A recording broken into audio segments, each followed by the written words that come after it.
Le handball est fantastique, la voix enthousiastique. Bienvenue dans cette deuxième vidéo, deuxième présentation dans le cadre de championnat de France de première division masculine de handball, la Daikin Star League. Et aujourd'hui, on présente l'équipe des Septors de Saran, la deuxième équipe promue après avoir analysé et avoir décortiqué le cas des Vikings de Caen. Ce sont les Septors de Saran qui sont maintenant passés au crible d'enthousiastique et on va donc rentrer dans le détail avec cette équipe de Saran qui va avoir pour objectif forcément de se maintenir après 2 ans passés en Pro League.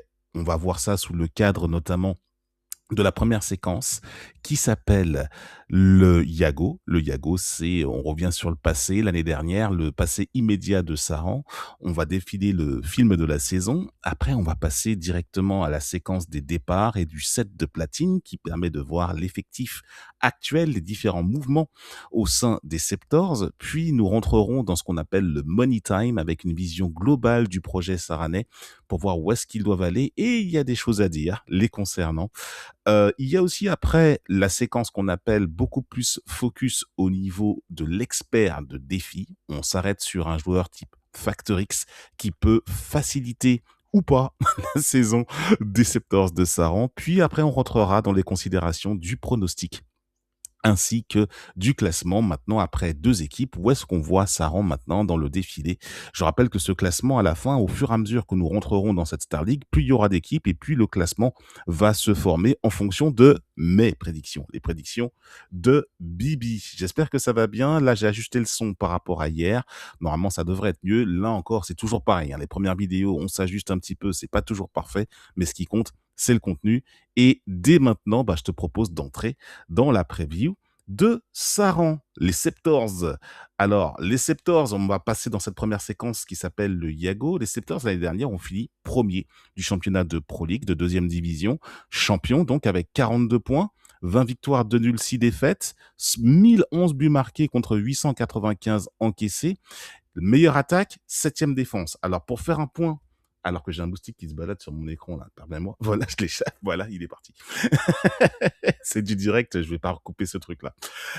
Alors, je te disais que 42 points, c'est le même nombre de points que Caen qu'on a analysé hier et le même nombre de points qu'Ivry qui a fait les frais, comme je te l'ai dit hier dans la finale de Pro League contre Caen, de justement de ce passage de cette promotion et qui, pour une séance de tir au but ratée, ne passera pas en Star League cette année. Donc, pour le coup, si on revient à Saran, la meilleure attaque, c'est très simple. Pour les avoir vus jouer avec contre Sainte l'année dernière, euh, en fin de saison, Saran, ça attaque dans tous les sens. Ça va vite, ça cavale, ça court, c'est jeune. Et donc, forcément, ça finit premier parce que tu vas voir dans le Diago, on va décrire un petit peu le film de la saison. Ils ont fait une fin de saison en boulet de canon et ce qui, forcément, les promeut directement, les promeuves, je sais pas comment on dit, directement en Star League sans passer par la case playoff. Alors, j'ai le souvenir il y a quelques années d'une descente très douloureuse. C'était pas le même effectif qu'il y a cette année. Très douloureuse dans un match de fin de saison de la saison 2023-2024, notamment il y avait un trio pour une place, pour la 15e place qui permettait donc à l'équipe de descendre, d'être reléguée, et c'était un trio avec Créteil et Ivry. Et quand tu regardes aujourd'hui, maintenant quelques années plus tard, les 2 clubs du Val-de-Marne, Créteil et Ivry, se retrouvent en Pro League, et Saran maintenant aujourd'hui est dans l'élite, comme quoi absolument rien n'est acquis pour des équipes de ce niveau qui sont bordure Pro League, Star League, un petit peu fin de classement de Star League et début de classement de Pro League. Rien n'est acquis, tout peut changer, tout peut évoluer. Et donc, on aura l'occasion donc forcément d'apprécier à nouveau cette équipe de Saran dans cette Star League. La plus large victoire l'année dernière, c'était donc lors de la 30e et dernière journée de saison régulière contre Angers. C'était un match absolument champagne. Et en plus de ça, il y avait un enjeu, même si Angers était promis à la relégation. Victoire 48-30 et avec en prime le record du nombre de buts inscrits dans un match de Pro League pour Saran. C'est pour te dire à quel point ça cavalait. Et la plus large défaite, c'était à l'autre extrémité de la saison dernière. C'était en tout début de saison, lors de la première journée, contre l'équipe, justement, qui est promu en Star League, l'équipe de Caen. Défaite à l'époque sur le score de 35-28 de 7 buts. Et je te propose sans plus tarder qu'on rentre dans le film de cette saison. Parce que si Saran a fini champion du championnat de Pro League 2025-26, et parce que en fait l'année n'a vraiment pas bien démarré au tout départ, à l'image donc de cette défaite inaugurative l'année dernière. Beaucoup d'irrégularités et notamment donc, comme je te disais, Caen 35-28, cette défaite qui forcément a fait tâche au démarrage. Les Septors après se reprennent contre Saintes à domicile en s'imposant sur le score de 35-30 de 5 buts. Puis après ils enchaînent contre deux défaites. Ils s'enchaînent par deux défaites contre Ivry de 4 buts et de 2 buts contre Cherbourg. Après, il s'ensuit un match nul à Frontignan, 34 partout, et à nouveau une nouvelle défaite surprenante contre une équipe qui est plutôt de deuxième partie de classement de Pro League, l'équipe de Besançon, 37-35. Lors des 6 premiers matchs, c'est simple, le bilan, il est assez loin des attentes. Une victoire, un nul et 4 défaites déjà. C'est clair, c'est net, c'est précis. Saran a raté son début de saison et regarde davantage à ce stade vers le bas du classement que vers les playoffs. C'est évident. Et en fait, ce qui a permis de Saran de remonter, c'est que en fait, le championnat de Pro League, il est très homogène. Je l'ai déjà expliqué hier avec Caen. Contrairement à la Star League qui est assez étagée, il y a plusieurs catégories. La Pro League, c'est très homogène. Il y a 9, 10 équipes qui se valent les unes les autres. Et donc, tout le monde peut battre tout le monde. Et à ce jeu-là, eh ben, à partir de cette défaite contre Besançon, pardon, on va avoir 7 victoires et un nul lors des 8 prochains matchs qui vont se dérouler pour Saran avant la trêve. C'est très simple. Plus 7 contre Massy, plus 10 à Sarrebourg, plus 8 contre Créteil, sur le score de 42-34, avec notamment 8 buts de Lucas Petit, 7 buts de Malolo Tumelin et 6 buts d'Alban Simonet. Le danger, il vient de partout et une identité se crée à ce niveau-là, au niveau de Saran, avec un jeu en transition à pleine balle. Ensuite, il y aura eu un match nul quand même pour contrarier la série, 36-36 du côté de Ponto Combo. Mais par contre, on reprend avec un plus 7 à Angers, le match aller donc à Angers, qui prélude au match retour dont je vais te parler plus tard. Plus 7 contre Paubilière et plus 1 contre Cournon. Et pour finir en 2025, avec notamment ce match de Cournon est assez épique avec un Zoran Radic qui était absolument en feu ce jour-là, dans la cage de Saran. Alors, après, comme je te le disais, en deuxième partie de saison, donc lors des matchs retour à la reprise, parce que tu as la trêve internationale au mois de janvier au milieu, et on reprend en février, on reprend à Créteil, et là, la machine a un peu enrayé, défaite 31-30. Mais après, plus 8, plus 1, pardon, contre Cherbourg, contre Frontignan, victoire contre Frontignan, plus 10 à Besançon, plus 1 contre Ponto, plus 3 à Cournon, plus 8 contre Ivry, et un stop du côté de Paubilière qui, à ce moment-là du championnat, fait un peu figure d'épouvantail d'équipe qui pourrait potentiellement monter directement en Star League à ce stade.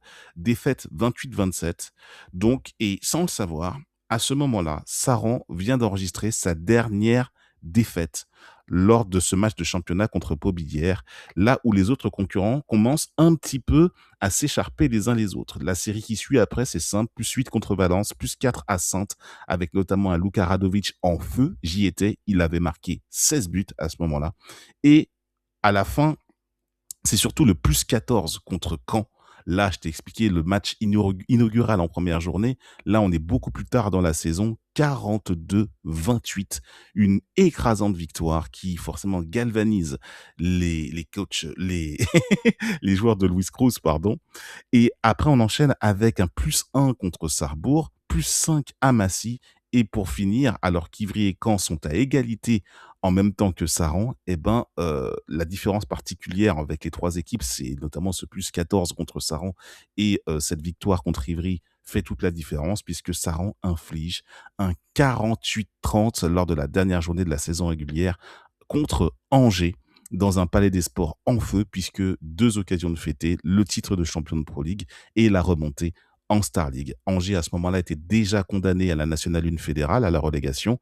Et donc, pour le coup, c'était un match champagne. Le plus gros total de buts marqué par une équipe dans un match de championnat de Pro League. C'est le record, c'est Saran qui l'a proposé lors de la dernière journée, la 30e journée de la saison régulière l'année dernière. Ce soir-là, en fait, voilà quoi. Hormis les gardiens, tout le monde avait marqué, hein, c'était champagne. 8 buts pour Luka Radovic, meilleur buteur, 6 buts pour Alban Simonet, 5 pour Arthur Peko et Noah Narcisse. Bref, c'était l'orgie, quoi, littéralement, en faveur de Saran. Saran a fini donc en boulet de canon. Là où une équipe comme Beaubilière, qui était encore en tête à 3 journées de la fin, s'est complètement ratatinée, complètement écroulée en fin de saison régulière pour finir après en échouer en demi-finale de play-off. Saran remonte donc en Star League 2 ans après l'avoir quitté de manière cruelle dans un autre duel à 3 à l'époque avec Créteil et Ivry. Et là, c'est un nouveau duel à 3 l'année dernière. C'est sur un nouveau duel à 3 que s'est proposé cette montée. Donc Saran l'a emporté aux dépens donc de Ivry et de Caen, mais Caen s'est rattrapé en remportant les playoffs de Pro League, comme je te l'ai expliqué dans la vidéo d'hier. Maintenant que Saran se retrouve en Star League, et que les 2 autres équipes contre lesquelles s'était battu il y a 2 ans se trouvent en Pro League, on trouve quand même un sacré clin d'œil, et on va en parler dans le Money Time tout à l'heure. En fait, les circonstances joue en faveur de Saran et pour le coup, ben, on va voir après derrière, on va se rendre compte que, ben, c'est quelque chose d'un point de vue des structures, c'est un petit peu logique que Saran se retrouve à ce stade de la Star League. Maintenant, on enchaîne.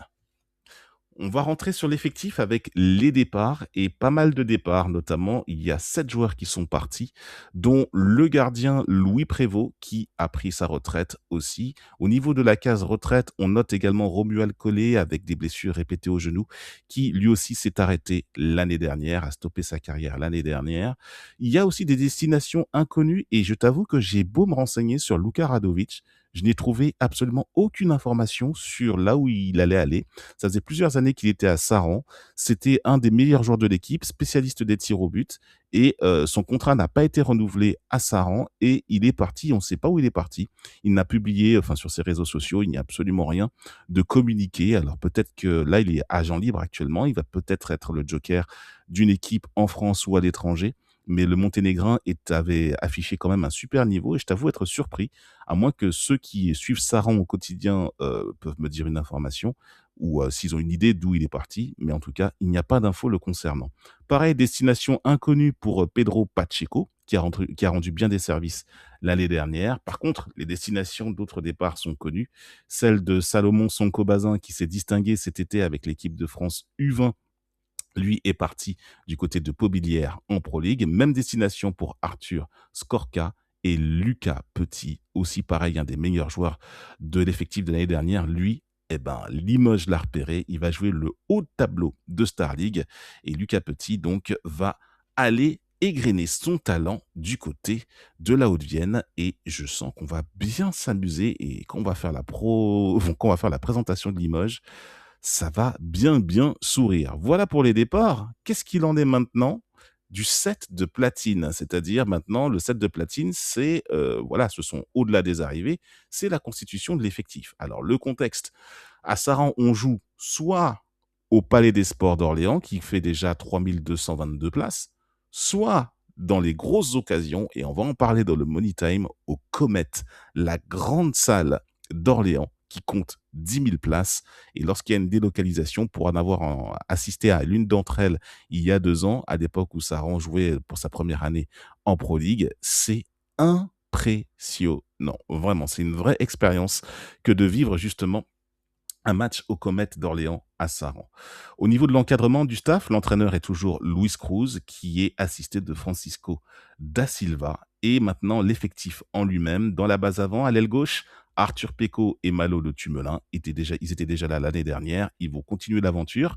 Au niveau du poste de pivot, un nouveau, Thomas Lopi, qui vient de Cherbourg. Il y aura aussi Antoine Sol et Yoro Diarra, qui étaient déjà là. Au niveau de l'aile droite, de nouveau aussi également, Francisco Tavares qui nous vient directement d'Ivry, le portugais, et Théo Reuillard qui nous vient de Valence. Au niveau de la base arrière, maintenant, arrière gauche, Noah Narcisse, fils de Daniel, qui lui a signé à prolonger du côté de Saran. Eduardo Caille, William Saha pour compléter le poste. Au poste de demi-centre, ils sont deux, Steven Bois et bien sûr Alban Simonet, le maître à jouer de l'équipe formée à Nantes et qui prolonge à nouveau lui aussi avec Saran. Et sur la base arrière du côté droit, Clément Damiani, à qui je fais un gros big up, époque Bordeaux-Bruges-Lormont, tu sais déjà, Clément qui monte en puissance, qui ne cesse de progresser. Il sera avec lui, il y aura Samuel Dupuis qui peut jouer aussi au poste de demi-centre, qui peut dépanner. Samuel, lui aussi international U20, qui s'est pas mal révélé, pas mal aguerri au niveau du championnat d'Europe qui s'est terminé il y a quelques semaines. Et un nouveau sur la base arrière côté droit, Milos Orbovic, qui nous vient de Suisse, de Crins Lucerne. Il est serbe et lui va apporter l'expérience. Crins Lucerne qui a l'habitude de jouer les Coupes d'Europe, lui, il sera sans doute une valeur sûre et va être une scoring machine, en tout cas est attendu pour scorer énormément de ce côté-là, un petit peu comme le faisait Luka Radovic, même si Luka Radovic était plus ailier à ce niveau-là. Ensuite, au niveau des gardiens, ben là, ce sont toujours les deux mêmes. Nikola Matovic, le monténégrin, et Zoran Radic, le bosnien, garderont la cage de Saran. Zoran Radic, excellent gardien, fantasque, qui a fait des énormes prestations l'année dernière en Pro League. Hâte de le voir au niveau supérieur. En tout cas, c'est un vrai challenge pour tout ce collectif. Et maintenant, à un niveau un peu plus global. Le Money Time va te parler maintenant un peu plus argent, structure, de comment se passe l'évolution du club de Saran. C'est un retour en Star League après 2 ans, après l'avoir cruellement quitté, comme je t'ai expliqué un petit peu plus tôt. Il s'agit maintenant de se maintenir avec le style. Et le style, tu vas comprendre pourquoi. Saran dispose du 12e budget de Star League avec 4 millions d'euros. C'est un modèle qui est vertueux et ça reste néanmoins un effectif assez petit. C'est pas le plus petit comme je l'ai écrit, pas contrairement à Caen, mais c'est un effectif assez modeste malgré tout, mais ultra bien géré.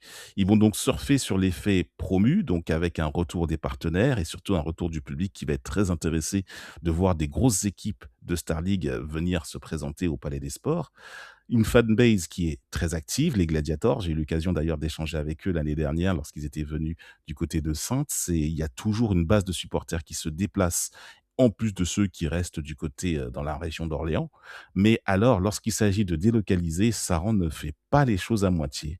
Grosse délocalisation dans une salle comme le Comet qui peut compter jusqu'à 10 000 places, avec notamment prochainement, lors de la 5e journée de la Star League, la venue du Paris Saint-Germain avec un showcase DJ à la fin derrière.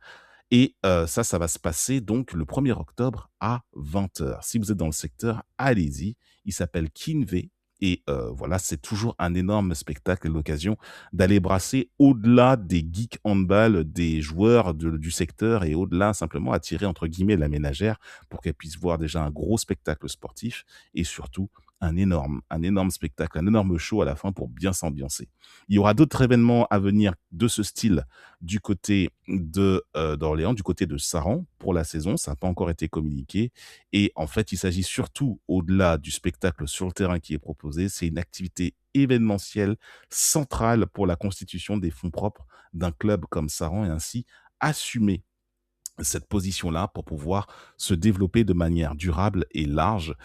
C'est un club qui se suit un petit peu le modèle de Limoges, le modèle de Nantes pour pouvoir justement se développer. Alors, ils ne sont pas au niveau encore des 2 premiers cités, mais ça prend tout droit le chemin. Il faut attendre encore quelques années et d'autres clubs devraient s'en inspirer parce que forcément, lorsque tu te lances dans un modèle de ce style, tu demandes moins à la collectivité de vouloir proposer un budget pour pouvoir monter ton budget.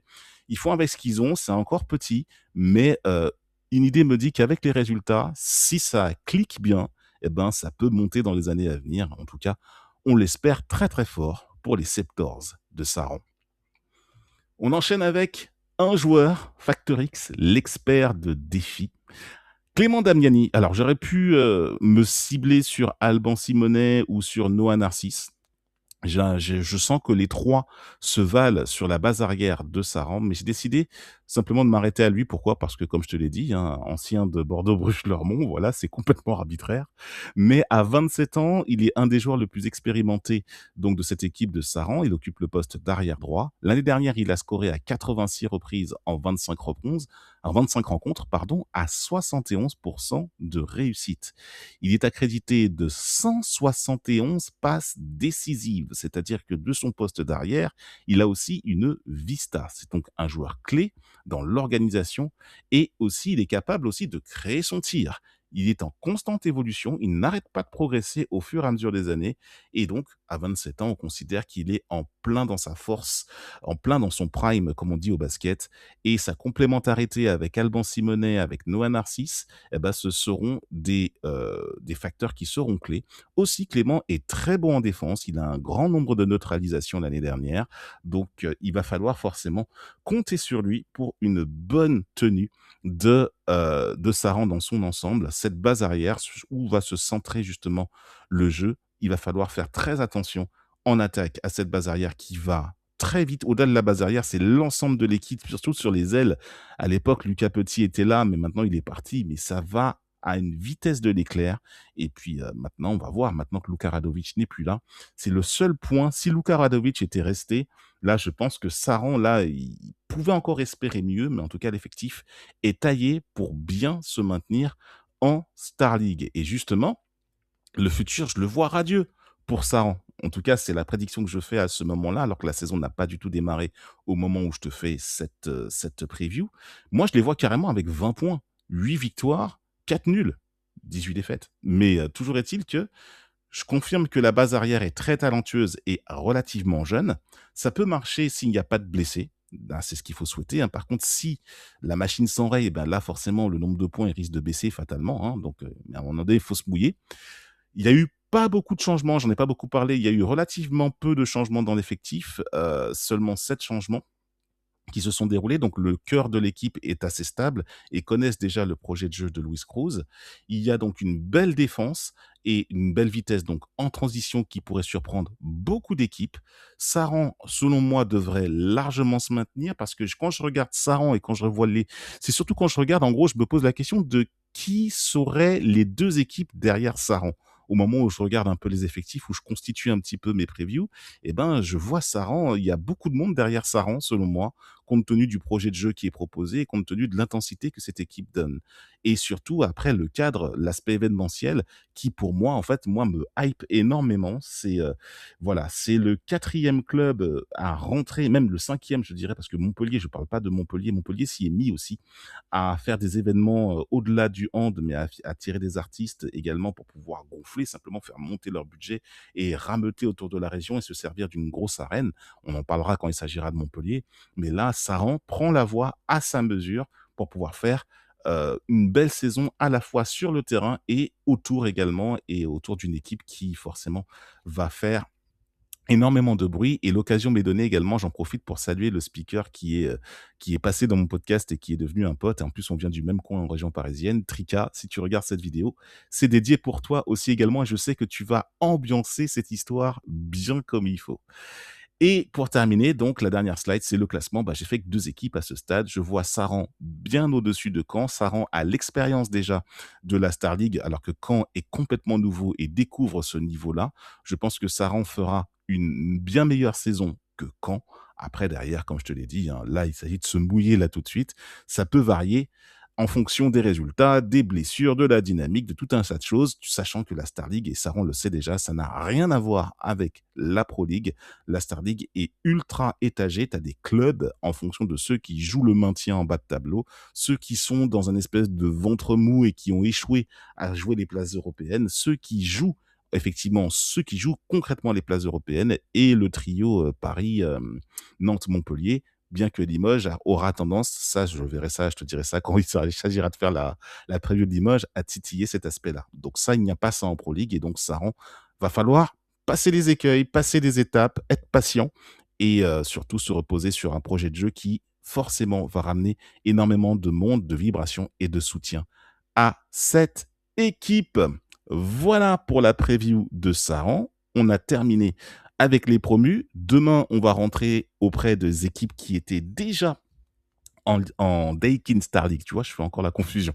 En Daikin Star League l'année dernière et on va parler notamment de la première équipe non relégable de l'année dernière et là, ça va piquer puisqu'il va s'agir du C Chartres Métropole Handball. Si tu es supporter de Chartres, ta preview arrive demain. C'est tout pour aujourd'hui. Si ça t'a plu, je t'invite à partager cette vidéo aux personnes que tu connais autour de toi, hein, qui sont dans le hand ou en dehors, qui sont intéressées par tout ce qui est analyse et preview. Je t'invite aussi à me suivre sur mon compte Instagram où je suis très actif, où là je fais part de beaucoup de choses, notamment en story et des publications que je cible qualitatives le plus possible.